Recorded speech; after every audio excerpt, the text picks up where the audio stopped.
විශ්වාසය කියන වචනේ අපි නිතරම අහන වචනයක්. හැබැයි ඒ වචනේ තිබෙන බැරෑරුම්කම අපේ ජීවිතේට දැනලා තියෙනවද?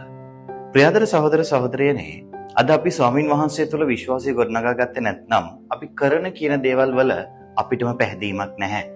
බලන්න, අද ජේසුගේ පස්සෙන් මේ ජනකා යන්නේ උන්වහන්සේ සුව කරපු නිසා.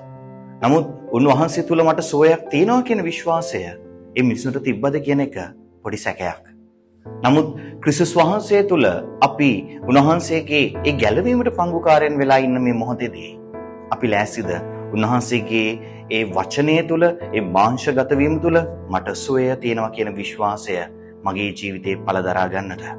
එහෙනම් අද දවසේදී අපි උන්වහන්සේට කන්නලව් කරන්න ඕන මෙන්න මේ කාරණාව. විශ්වාසය කියන වචනය අපේ ජීවිතේ පළ දරන්නට නම් උන්වහන්සේ තුළ යැපෙන්නට ඕනේ. දකින්න දේ තුළ නෙවෙයි, අපිට නොපෙනෙන දේ තුලත් උන්වහන්සේ තමග විශ්වාසයෙන් ගොඩ නැගෙමු.